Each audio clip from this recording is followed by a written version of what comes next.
السلام عليكم ورحمة الله وبركاته. أهلا بيكم طلاب الأعزاء، طلاب بريب 2. أهلا بيكم في فيديو جديد. معاكم مستر محمد جمال، والنهارده إن شاء الله عندنا ليسن جديد في الألجبرا في السكند تيرم. يلا بينا. Unit 2 Lesson 2 بنتكلم فيها على Relation and Function. ده Lesson 2 من ال 5 lessons اللي موجودة في Unit 2. بنتكلم على lesson اسمه Relation and Function. يعني إيه Relation أصلا ويعني إيه Function، ونركز مع بعض ويلا بينا. اول حاجه عايزين نعرفها، لو انا عندي مثلا اكس فيها نمبر لايك مثلا 4 او 1 و2 و3 و4 و5، واي مثلا فيها element تانية زي كده، واي مثلا equal 5 او اللي هي start مثلا with 2 2 و3 و4 2 و3 و4 و5 و6 و7. انا المره دي في lesson 2 مش هقول لك عايز اكس برودكت واي لان زحمه قوي يا مستر. انت معنى كلام حضرتك هتجيب ال1 مع ال2 وال1 مع ال3 وال1 مع ال4 وال1 مع ال5 وال1 مع ال6 وال1 مع ال7 وال2 مع ال2 وال2 مع ال3 ايه ده كل ده؟ مش عايزين كل ده. لا، انا هقول لك هات لي نمبرز معينه، هختار ارقام معينه. طب هل يا مستر انا هختار ارقام معينه بمزاجي؟ يعني اقول لك مثلا ال1 شكلها حلو قوي، تعال ناخدها مع ال2. ال3 دي شياكه، تعال ناخدها مع ال5. لا مش كده اكيد اقصد. هناخد نمبرز معينه مع نمبر على حسب رول معين، على حسب رول او ريليشن معينه، هي اللي هتحدد لي استخدم مين مع مين، مين رايح فين. ايه الريليشن دي؟ مثلا يعني يقول لك اكس ار واي، يعني اكس ريليشن مع واي such that الاكس، او يقول لك مثلا ايه، الاكس بلس الواي ايكوال 7. يبقى ده الرول. ايوه، ده الرول، ده القانون اللي هشتغل بيه. يبقى انا اختار رقم من الاكس مع رقم من الواي بحيث يكون الصم بتاعهم ايه 7. يقول لك مثلا الاكس بلس الواي مور ذان ال 11، الاكس والواي البلس بتاعهم اكبر من 11 مثلا يعني. يقول لك عايز الاكس ديفايدد 2 ايكوال مثلا اي رول يديهولك. يعني في كذا رول بقى، كل مساله وليها فكرتها. تعال مثلا نتكلم على الفكره بتاعت الاولى دي، مثلا اكس بلس الواي ايكوال 7. فاقول له هو انت عايز ايه؟ يقول لك فايند ذا ريليشن. عاوز يجيب الايه؟ الريليشن. حلو قوي. الريليشن كنت بقول ار ايكوال، وابدا اعمل كده وافتح فورم كبير واعبي. ها، ال1 بلس كام من هنا يدينا ال7؟ انا عايز رقم مع رقم يدينا 7، بحيث يكون كده واحده واحده عشان ما ننساش حاجه. يلا قولوا مين مع مين. 6 واحده واحده. ادي 1 وكتبتها مع ال6. اشمعنى 1 مع 6؟ تقول لي يا مستر عشان الصم بتاعهم يدينا ايه 7. سيبك من دي خلاص بقى، احنا مش هنحل دي، احنا هنحل واحده بس اللي هي دي. فخدنا ال1 مع مين؟ مع ال6، الاثنين نفعوا مع بعض عشان الصم بتاعهم 7. ايه تاني؟ وود بالظبط كده. هاخد ال2 مع مين؟ ال2 مع ال5. اشمعنى خدنا ال2 مع ال5 يا مستر؟ عشان الصم بتاعهم 7. ايه تاني؟ يعني انا عندي ال2 مع ال5 قلناها. ال3 مع مين من هنا يدينا 7؟ 3 و4. ماشي، يبقى 3 و4. طب وال4 مع مين؟ ال4 مع ال3. واحد يقول لي ما ال4 وال3 هي 3 و4. لا يا حبيب قلبي، ده الاكس ب 3 والواي ب 4. هنا العكس، الاكس هي اللي ب 4 والواي هي اللي ب 3. طب ال5 مع مين هنا يدينا 7؟ ال5 مع ال2. حلو قوي، ادي 5 و2. بس خلاص كده خلصت. ماشي خلصنا. يقول لك then represent by arrow diagram. ارسم الارو، ارسم الكارتيزيان، على حسب بقى ما هو يقول لك عايز انهي رسم. احنا جبنا اول حاجه جبنا الريليشن، تاني حاجه عملنا ايه؟ هنرسم الارو دايجرام. وتعالى برضه افكرك مصلحه بالناس اللي ايه، اللي مش واخده بالها او ناسيه او حاجه، بالرسمه بتاعت الارو دايجرام بنعملها ازاي. بنعمل بار كده ونعبي فيه كل ارقام الاكس، بار تاني ونعبي فيه كل ارقام الواي. ارقام الاكس هي 1 و2 و3 و4 و5. ارقام الواي هي 2 و3 و4 و5 و6 و7. وتعالى بقى نشوف مين راح لمين. احنا اخترنا ايه؟ احنا خدنا ال1 مع ال6، فال1 تروح توصلها لي بال6. خدنا ال2 مع ال5، يبقى ال2 تروح لل5. ال3 مع ال4، ال3 تروح لل4. ال4 مع ال3، ال4 تروح لل3. وال5 اخيرا مع ال2 اهي تبقى بالشكل كده. كده عملت الارض جرام. مستر ايه الزحمه دي؟ عادي مالكش دعوه، احنا هنشوف كل حاجه. يبقى كل نمبر من اكس راحت لكل نمبر من الواي. بس يبقى يا مستر الفكره كلها بتاعت الليسن ان انا ما باخدش كل الارقام، لا انا بختار ارقام معينه هي اللي تروح هنا. طيب تعالى بقى نشوف حاجه تانية. خلي بالك في حاجه بعد كده اسمها الدومين. ايه هي الدومين؟ الدومين هي كل الاليمنت اللي موجوده في الاكس، كل الارقام بتاعت الاكس الاولاني، وده كله بنسميه الكودومين. يبقى ايه الكودومين ده؟ الكودومين هي الارقام او الاليمنت كلها بتاعه التاني. وفي حاجه اسمها الرينج. الرينج هي الارقام اللي وصل لها السهم، زي ال2 وصل له سهم من ال5، وال3 وصل لها سهم، وال4 معانا، وال5 معانا، وال6 معانا، يعني كله معانا اكسبت ال7. ايوه، يبقى في حاجه اسمها الرينج. الرينج اللي وصل له السهم وهو مين؟ وهو ال2 وال3 وال4 وال5 وال6 اخيرا. يبقى تاني طب في حاجه مستر. عندي اسمها الدومين. تاني الاولاني كله اسمه دومين، التاني كله سواء جاله اسهم او ما جالوش حاجه زي السيفن كده كله على بعضه بنسميه دومين. اللي وصل له سهم بس بنسميه رينج، ودي حاجات اساسيه ما فيهاش تغيير. يبقى الاكس عرفنا ايه هو الدومين، الواي ايه هو الكودومين، اللي وصل له السهم اللي هو الرينج. ماشي. تعال نشوف اكزامبل كمان ونشرح عليه كونسبت جديد. يلا بينا. يبقى الاكس الاليمنتس كلها مديها لك، الواي الاليمنتس كلها مديها لك، وبيقول لك الاكس از ريليشن، وقلنا ار دي معناها ايه؟ اكس ار واي، يعني اكس ريليشن مع واي. مينز اللي بيجي بعد كلمه مينز هو ده الرول. ايوه الرول بتاعنا اهو. يبقى الرول الواي ايكوال اكس بلس 3، ده الرول اللي احنا هنشتغل عليه، اللي احنا هننقي منه الارقام. يلا بينا. اول حاجه عايز يكتب الريليشن، تعال نكتب الريليشن. هقول له ار ايكوال، وتعالى نختار الريليشن مع بعضينا. يلا بينا. مين اختاره مع مين؟ يبقى انا عندي معايا ارقام الاكس كلها، معايا ارقام الواي كلها. الواي بيقول لي ايكوال اكس بلس 3، يبقى انا اشيل كل ارقام، اشيل الاكس واحط مكانها كل ارقام الاكس. يعني مره اعوض بالاكس بنيجاتيف 1، مره اعوض بالاكس بزيرو، مره اعوض الاكس بكام ب2 وازود عليهم 3، واشوف الرقم موجود في الواي هنا ولا لا. يعني ايه يا مستر الكلام ده؟ يعني تعالى نجرب درافت كده. الواي ايكوال شيل الاكس وحط نيجاتيف 1، يبقى نيجاتيف 1 بلس 3 طلعت 2. يبقى لما عوضنا بالاكس بنيجاتيف 1، الاجابه بتاعت الواي طلعت بكام؟ ب 2. يبقى اقول له النيجاتيف 1 نفعت مع 2، هاخدها معايا في الريليشن.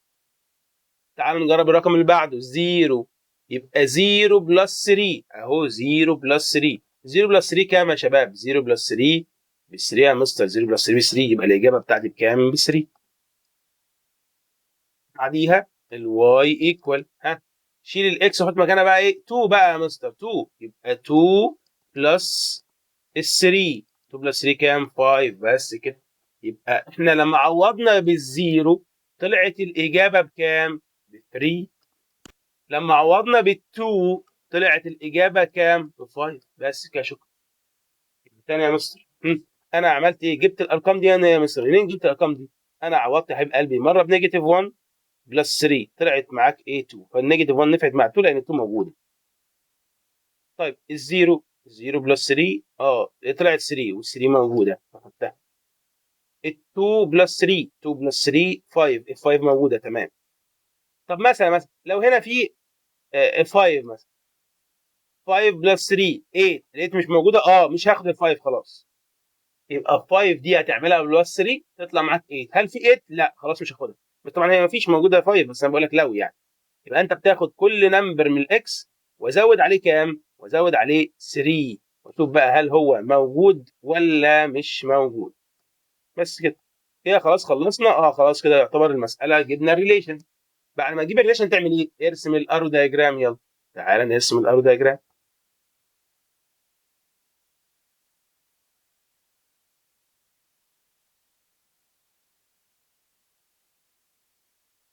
اكتب يعني ايه.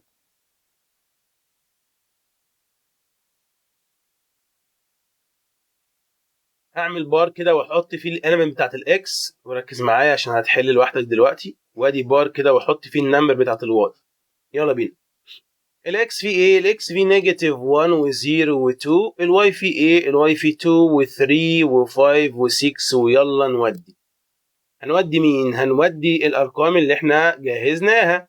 يعني النيجاتيف 1 هتروح لل2، النيجاتيف 1 راح لل2. الزيرو هيروح لل3، الزيرو راح لل3. ال2 هتروح لل5، ال2 راحت لمين؟ لل5.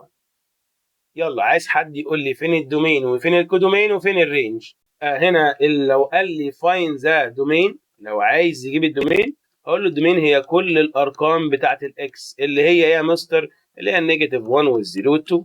لو طلب مني الكودومين، بيطلب مني الكودومين يبقى اقول له كل الارقام بتاعت الواي اللي هي 2 وال3 وال5 وال6. بس طبعا دول مش بيطلبهم كتير، اهم حاجه بيطلبها مني وهي الرينج، دي اهم حاجه بيطلبها اساسي. والرينج هي النمبر اللي وصل له سهم زي ال2 وال3 وال5 بس، يبقى 2 3 5 اونلي وشكرا كده، انا جبت الايه الدومين والرينج والكودومين. تمام، تعال بقى نخش على كونسبت تاني وهي الريليشن اند فانكشن. هل دي سوري فانكشن، هل دي فانكشن اور نوت فانكشن؟ بص بقى، يعني ايه فانكشن ويعني ايه نوت فانكشن؟ قال لك عشان اقول المساله دي فانكشن او نوت فانكشن في كونديشن، شرط اساسي، شرط واحد ملوش تاني، وشرط اساسي مهم جدا. ايه هو؟ قال لك لازم يكون each element of x has only one image of y. يا مستر كام تاني كده؟ each element of x، كل رقم من ارقام الاكس has only one image one arrow one ray للواي، يعني كل واحد خارج منه واحد، كل واحد خارج منه واحد، كل رقم خارج منه سهم واحد بس. تاني كده تاني اقول له دي فانكشن او نوت، اقول له because قلنا ايه لازم يكون each، لازم كلمة each دي لازم each element of x، كل رقم من ارقام الاكس ماله has only one image. في ناس ما بتحبش تقول one image، في ناس تحب تقول لك one arrow، في ناس تحب تقول one ray، ايا كان one اي حاجه، one image one arrow one ray of a of what. لازم يكون كل رقم من الاكس عنده one سهم واحد بس، arrow one ray one image of مين of what. معنى كلامك يا مستر كده ان دي فانكشن مظبوط، لان بص النيجاتيف 1 ليها سهم واحد، الزيرو ليها سهم واحد، ال2 ليها سهم واحد. برضه مش فاهم يعني ايه، يعني انت كنت فانكشن برضه. بص يا صديقي، هديك دلوقتي شويه اكزامبل كده ودي تقول لي نوت فانكشن ولا فانكشن. مثلا لو احنا رسمنا الرسمه خلاص، يعني حلينا المساله وبعد ما رسمناها طلعت مثلا 2 3 4 5، وهنا مثلا 6 7 8 9 10، ده راح لده وده راح لده وده راح لده وده راح لده، فاقدر اقول لك دي ايه؟ دي كده يا مستر فانكشن. ليه؟ عشان each element of x has only one image of y. قول معايا each element of x has only element of y. each element of x has only one image of y. طب يا مستر معنى كلام حضرتك كده يعني انا المفروض افهم ايه؟ المفروض افهم ان لو انا عندي 2 3 4 وهنا 5 و6 و7، ده راح لده وده راح لده وده راح لده وده راح لده، اقدر اقول ان دي نوت فانكشن؟ اه نوت فانكشن. ليه يا مستر؟ ما احنا كنا ماشيين كويس. انا قلت ايه؟ each image of x has only one image one image one ray. الفور حضرتك يا مستر انت حضرتك مخرج لها اتنين image، مخرج لها اتنين ray، فعشان كده دي اقدر اقول عليها not function. ليه؟ because الفور has two image مش one image. وده بينفع. لازم يكون كل رقم من الاكس الاولاني ماليش دعوه بالواي، اهم حاجه الاكس خرج منها سهم واحد بس. تمام. الاكس فيها 1 2 3 4، الواي فيها 2 4 6 8 مثلا، ال2 راحت لل4 وال4 راحت لل8 وال3 راحت لل6. دي كده فانكشن اور نوت؟ يبقى دي يا مستر نوت فانكشن because ال1 has no image. ايه ده يا مستر؟ يعني يا مستر حضرتك قلت لازم يكون كل، بص عشان كده قلت لي each لازم يكون كل واحد. ده بيلخبطنا الراجل ده. يبقى لازم يكون كل واحد خرج منه one image. هقول له دي not function عشان ال1 has no image، ملوش image، has no ray، ملوش سهم، ملوش اي حاجه. يبقى دي اقدر اقول عليها برضو، اقدر اقول عليها not function. مين؟ بص دي يا مصطفى. تمام. بص يا صديقي، مثلا الاكس تعالى نقول بلاش نعملها كده، تعالى نعملها بالطريقه الثانيه، طريقه الايه مثلا اللي هي الكارتيزيان كده، ومره نفتكرها. ادي 2 وادي 3 وادي 4، وده مثلا 6 و7 و8 و9. ماشي، ده راح اهو كده.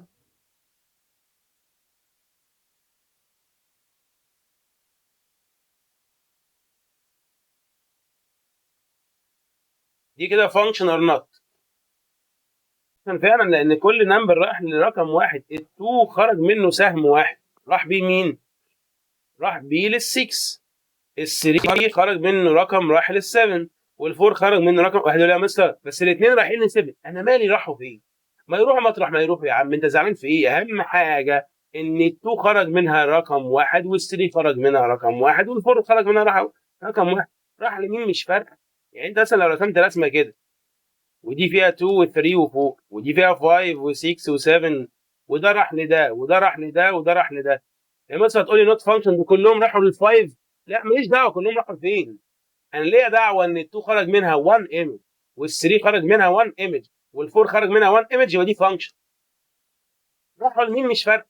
وما حدش يقول لي دي نوت فانكشن عشان 7 ما راح لها، انا مالي بال7، ماليش انا ليا دعوه بالارقام الاولانيه الاكس دي، لازم يكون كل واحد منها خرج منه 1 ايمج.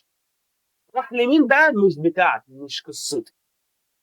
ماشي، اخر اكزامبل على الحته دي ونبدا نحل تاني. لو قلت لك مثلا يا باشا ال3 راحت لل5، وال4 راحت لل6، وال5 راحت لل7، وال5 راحت لل9، مين يقول لي دي فانكشن اور نوت؟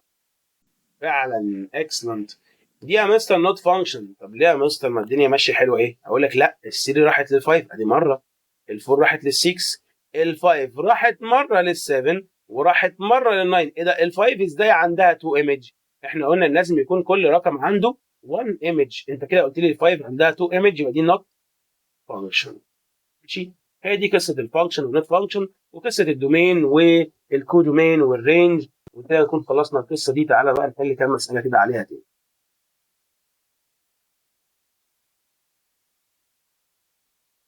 نشوف اكزامبل كمان اهو. بيقول لك هنا الاكس مديها لك بكام؟ الاكس مديها لك بارقام زي ال2 وال1 وال0 والنيجاتيف 1، ال2 وال1 وال0 والنيجاتيف 1. بيقول لك هنا بقى ايه؟ بيقول لك الار is relation with x r to y، يبقى انا عندي الاكس relation مع الواي. خلي بالك ان الاكس دي تبع الاكس والواي برضه تبع الاكس، يبقى انت عندك الاثنين تبع الاكس، يبقى انت بتشتغل في ارقام واحده، يعني دي بتاعت الاكس وفي نفس الوقت بتاعت الواي، هي يعني. طيب تعالى بقى نشوف الرول ايه. الرول بيقول لك ايه بقى؟ الرول ده مهم جدا. بيقول لك الاي is additive inverse of b، او الاكس is additive inverse of y. يبقى الرقم الاولاني بيكون additive inverse للرقم الثاني. وتعالى نكتب r equal ونبدا نحل المساله. r equal، تعالى بس نفتكر ايه الاديتيف انفرس ده، وايه المالتيبليكيتيف انفرس ده، وايه القصه دي، ويلا بينا. خلي بالك ان الاديتيف انفرس يا شباب، اديتيف انفرس يعني ايه اديتيف انفرس؟ اديتيف انفرس كنا نعمل تشينج للساين، بغير الساين. يعني والله لو لقيتها بوزيتيف بتخليها نيجاتيف، ولو نيجاتيف بتخليها بوزيتيف. خلي بالك الزيرو الاديتيف انفرس بتاعه زيرو، الزيرو الاديتيف انفرس بتاعه هو الزيرو. طب فكرنا يا مستر معلش بالمالتيبليكيتيف انفرس. هقول المالتيبليكيتيف انفرس ده يا صديقي هو كنا بنعمل للرقم فلاب، يعني بنقلب الرقم اللي فوق تحت والرقم اللي تحت ايه فوق. فمثلا لو انت عندك 2 اوفر 3 وعايز مالتيبليكيتيف انفرس كان بيبقى 3 اوفر 2. خلي بالك الزيرو هاز نو مالتيبليكيتيف انفرس، الزيرو ما بيتقلبش، لان الزيرو كانه اوفر 1، تيجي تقلبه يبقى 1 اوفر 0، ومفيش حاجه اسمها 1 اوفر 0، ده ماس ايرور. يبقى الزيرو هاز نو او نون مالتيبليكيتيف انفرس. حلو، يبقى الاديتيف انفرس بغير الساين، والزيرو الاديتيف انفرس بتاعه زيرو. المالتيبليكيتيف انفرس بعمل فليب، بقلب، والزيرو ما بيتقلبش، ملوش مالتيبليكيتيف انفرس. تعال نحل بقى السؤال بتاعنا كده واحده واحده ونصلي على النبي ولا لا. اول حاجه نمسك ال2. يلا ال2 عايز الاديتيف انفرس بتاعتها كام؟ كده بس ال2 الاديتيف انفرس بتاعتها نيجاتيف 2. طب هل النيجاتيف 2 عندك في الواي؟ ايه ده؟ مفيش واي، ما هي الاكس يعني اهي. هل عندك يعني نيجاتيف 2؟ لا يا مستر ما عنديش نيجاتيف 2، خلاص مش هاخد ال2. ايه ده ليه؟ ما هو 2 هو عايز الاديتيف انفرس، يبقى لازم ال2 يكون معاه نيجاتيف 2، مفيش نيجاتيف 2 في الاكس، خلاص مش هاخد. بس شكرا يا عم 2 مش هاخده، طب نشيل بقى الصح دي بقى خلاص، اهو مش هاخدها، خلاص هو واخد. طب تعالى نشوف اللي بعده، الايه؟ ال1. ال1 الاديتيف انفرس بتاعه كام؟ ال1 نيجاتيف 1. هل النيجاتيف 1 موجود؟ اه موجود اهو، خلاص اهي. يبقى ال1 والنيجاتيف 1 نفع معاه. طيب مش على بعض. الزيرو، الزيرو ليه اديتيف انفرس؟ مستر قال لك الزيرو الاديتيف انفرس بتاعه زيرو، خلاص قشطه، يبقى الزيرو والزيرو. بعد كده النيجاتيف 1، النيجاتيف 1 الاديتيف انفرس بتاعه يرجع تاني يبقى 1، يبقى نيجاتيف 1 و1. بس شكرا، خلصت. وتعالى نريبريزنت باي ارو دايجرام، تعالى نرسم الارو دايجرام اهو كده.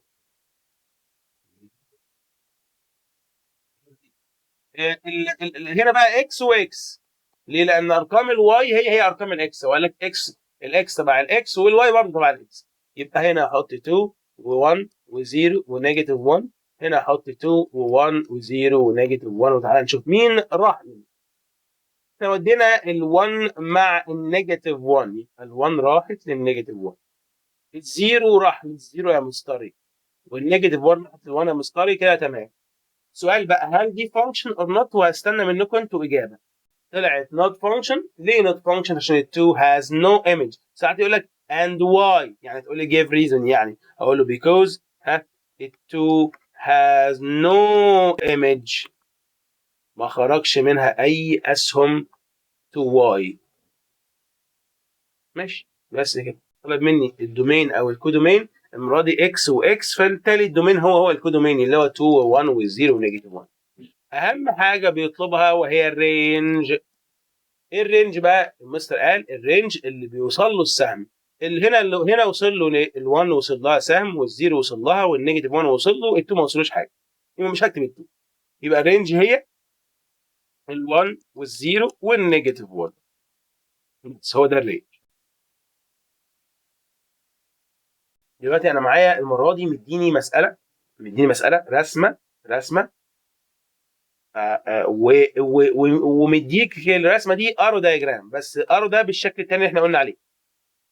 طيب الرسمه هنا واضح ان في ارقام راحت لارقام ثانيه. حلو، انا عايز اعرف الاكس فين. الاكس كل الارقام، ما هو ده إيه؟ ده الاكس، يبقى كله 1 و2 و3 و4 و5 كل الارقام. حلو كلام جميل، كده احنا عرفنا الاكس. طب يا مستر معلش، يعني فين الار دي اللي هي ريليشن، يعني مين راح لمين. طيب تعالى بقى نبص على الرسمه واحده واحده مع بعض نشوف مين راح لمين. اولا نبدا بال1.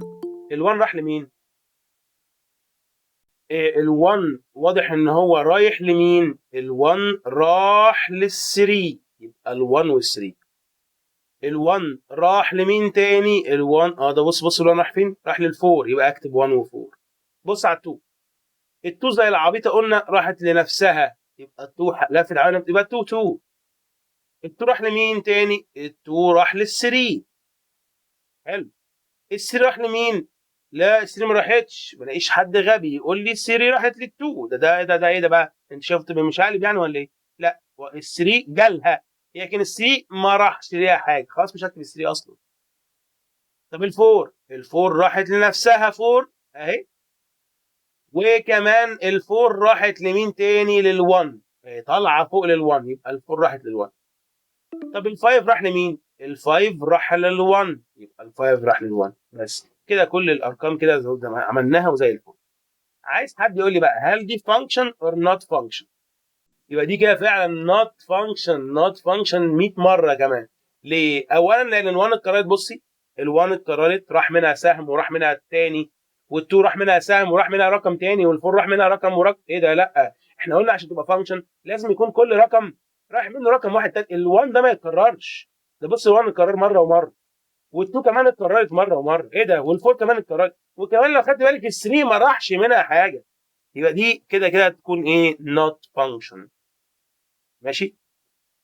لو عايز يجيب الرينج، الرينج هي الارقام اللي جالها سهم او الارقام اللي راح لها حاجه. هنا ال1 راح لمين؟ راح لل3، هات ال3، يبقى ال3 معانا ليه؟ ما هو راح لها. قلنا الرينج الارقام اللي جالها سهم او الارقام اللي راح لها الحاجه. فانت هنا بكل سهوله كده انت عندك ال3 موجوده في الرينج، ال3 موجوده عندك في الرينج اهو، وال1 راحت لل4 يبقى ال4 معاك، وال2 معاك، وال3 معاك. مش هفضل بقى اكرر بقى، مش عايز اكرر كتير خلاص. يبقى هي كده ايه؟ كده الارقام اللي جالها سهم هي مين؟ ال2 جاله سهم، وال1 راح لل4 يبقى ال4 جاله سهم، وال2 خلاص خدناها، ال3 جاله سهم، ال4 خلاص خدناها، ال1 جاله سهم. بس كده اهو. الاكس فيها نمبر زي ال2 وال3 وال4، والواي فيها نمبرز كتير زي ما انت شايف اهو. انا هختار ارقام معينه، بناء على ايه بختار الارقام؟ قلنا على الرول اللي هو y ايكوال مين؟ y ايكوال، بكتب الرول هنا 2x بلس 1. يلا، يبقى انا عايز اكتب الريليشن. يقول لك السؤال اول سؤال بيقول لك فايند ذا r ده اللي هو الريليشن، نقول له r ايكوال، وتعالى نختار مين مع مين. اول حاجه انت عندك الاكس ليها كذا فاليو، اكس ب 2 و3 و4 و5. هجرب مره احط الاكس ب 2، ومره احط الاكس ب 3، ومره احط الاكس ب 4، مره 5، واشوف هل موجوده الارقام هنا ولا لا. تعالى هنا نعمل كده درافت ونجرب نشوف الارقام ايه الدنيا معانا. انا هجرب مثلا الاكس ب 2، يبقى انا هقول له ات الاكس ب 2. يلا شيل اكس حط مكانها 2، يبقى 2 تايم 2 بلس ال 1. هقول لك 2 باي 2 4، 4 و 1 5. يبقى لما عوضت ب 2 الاجابه طلعت بكام؟ ب 5. هل ال 5 موجوده؟ اه يا مستر موجوده، حلو قوي. يبقى هات ال 2 نفعت مع ال 5. نجرب كمان رقم. خدنا 2، خش على 3 بقى، يلا يا باشا. يلا شيل الاكس وحط مكانها 3، فيبقى 2 باي 3 بلس 1. 2 باي 3 بلس 1 اهي، 2 باي 3 بلس 1. 2 باي 3 6 و1 7. يبقى مستر 2 مع ال 7، حلو قوي. 2 مع ال 7 وال7 موجوده كله تمام. ماشي. خش على ال 4، يبقى اعمل ايه؟ 2 باي 4 بلس 1. 2 باي 4 بلس 1. 2 باي 4 5، سوري 2 باي 4 8. 8 1 9. حلو. هل ال 9 موجوده؟ اه موجوده. خلاص يبقى ال 4 نفعت مع ال 9. 4 نفعت مع ال 9. جرب اللي بعديها، جرب ال 5. ها، المفروض شيل الاكس حط مكانها 5، يبقى 2 باي 5 بلس 1. 2 باي 5 بلس 1 يطلع معاك 11. 11 موجوده؟ اه ال 11 موجوده. خلاص يا مستر صح. يبقى ال 5 نفعت مع مين؟ مع ال 11. بس كده. بعد كده تروح راسم لي الارو دايجرام. هروح عامل بار كده، هنا الاكس وهنا الواي. يلا شيل الاكس وحط مكانها الارقام بتاعت الاكس كلها. ارقام الاكس فين؟ ارقام الاكس فين اهي؟ 2 3 4 5. يلا بينا، حط 2 و3 و4 و5. والواي، ارقام الواي فين؟ ارقام الواي 3 5 6. 3 5 6 7 و9 و11. يلا بينا. يلا بينا. ال2 تروح لل5، ال2 راحت لل5. احنا اخترنا 2 لل5، اخترنا 2 مع ال7، اخترنا 2 راحت لل7، اخترنا ال4 راحت لل9. لا هي كانت كانت 3 و7، سوري. اه المفروض 3 و7. 3 راحت لل7 كده.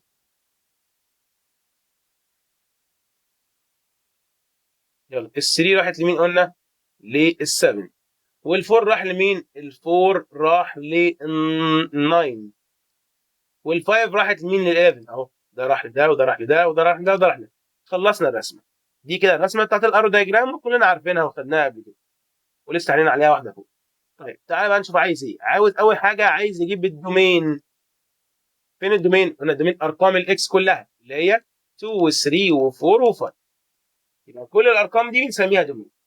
الارقام الثانيه دي كلها بنسميها كودومين. يبقى لو طلب مني ايه هي الكودومين، اقول له الكودومين هي ارقام الواي اللي هي 3 وال5 وال6 وال7 وال9 وال11. كل الارقام دي بنسميها دومين. كل الارقام دي بنسميها كودومين. هيطلب مني حاجه كمان وهي الرينج. الرينج قلنا ايه؟ الرينج يا باشا هي الارقام اللي جالها سهم. يبقى ال5 جالها سهم، 7 جالها سهم، ال 9 جالها سهم، ال 11 جالها سهم، ال 3 وال 6 ما جالهاش حاجه، مش هكتبهم في الرينج. يبقى الرينج بكام؟ الرينج ب 5 و7 و9 و11 وشكرا. 3 وال 5 لا، 3 و 5 not belongs to range، مش معانا فين؟ مش معانا في الرينج، اوعى تكتبهم. بعد اقول لك هي دي function or not function. قلنا من شويه امتى تكون function وامتى تكون not function. لازم يكون each element of x has only one image of y. لازم ال2 خارج منها سهم واحد، ال3 خرج منها سهم، ال4 خرج منها سهم، ال5 خرج منها سهم. فكل رقم من ايه؟ منهم خرج منه ايه؟ سهم واحد بس.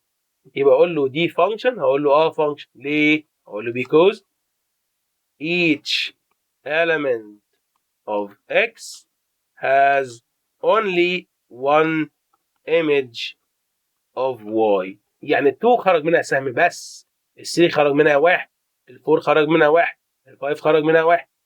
لو في رقم ما خرجش منه حاجه يبقى not function. لو في رقم من الاكس خرج منه سهمين هيبقى برضه not function. بس كده. كويشن 10 مديني الاليمنت بتاعت الاكس اهي والواي اهي، وبيقول لك هنا الاكس ايكوال ثيرد الواي. فانا همسك الارقام بتاعت الواي هعملها ثيرد. يعني ايه ثيرد؟ ثيرد يعني ديفايدد 3 يا شباب يعني. فانا هعمل كل ارقام الواي ديفايدد 3. يعني همسك ال1، 1 ديفايدد 3 ايكوال ايه؟ ايكوال ثيرد. طب الثيرد موجود هنا؟ لا، خلاص. هات ال 3 ديفايدد 3، 3 ديفايدد 3 1. مولانا موجود، يبقى ال1 نفع مع مين؟ مع ال 3. ابدا من الاكس، يبقى ال1 نفعت مع ال 3. خش على بعد كده الواي اللي هي 6 بقى ديفايدد 3، 6 ديفايدد 3 ايكوال 2. هل ال2 موجوده؟ يبقى ال2 نفعت مع ال6، يبقى ال2 نفعت مع ال6. جرب تاني ال9، 9 ديفايدد 3، 9 ديفايدد 3 3. ال3 موجوده؟ يبقى ال3 نفعت مع ال9. حلوه، اكتب 3 و9. جرب ال 12، 12 ديفايدد 3 4. ال4 موجوده؟ لا، خلاص مش هاخد ولا 4 ولا 12. خلاص شكرا، نقفل يا عم، شكرا. تعال نرسم الارو دايجرام زي ما انتوا عملتوها، شاطرين جدا. الارو دايجرام بحط اكس وواي. ايه ارقام الاكس؟ 1 و2 و3. ارقام الواي 1 و2، لا 1 و3، 1 و3 و6 و9 و12. يلا بينا. ال1 راحت لمين؟ ال1 راحت لل3، ال2 راحت لل6، ال3 راحت لل9. بس كده. function or not؟ طبعا زي ما انتوا كتبتوا لي كلكم function. ليه؟ because اكتب كده because each element of x has only one image of y زي ما احنا قلنا. because each element of x has only one image of y. كل رقم الاكس خرج منه سهم. واحد يقول لي ال1 وال12 ماليش دعوه باللي هناك، ليا دعوه بالاكس. عايز اجيب الدومين، هتقول لي كل ارقام الاكس اللي هي 1 و2 و3. عايز اجيب الكودومين، هتقول لي كل ارقام الواي اللي هي 1 و3 و6 و9 و12. عاوز اجيب الرينج، هتقول لي الارقام اللي جالها سهم بس زي ال3 وال6 وال9. يبقى الرينج الارقام اللي جالها سهم. الرينج الارقام اللي جالها سهم اللي هي مين؟ اللي هي ال3 وال6 وال9. وشكرا.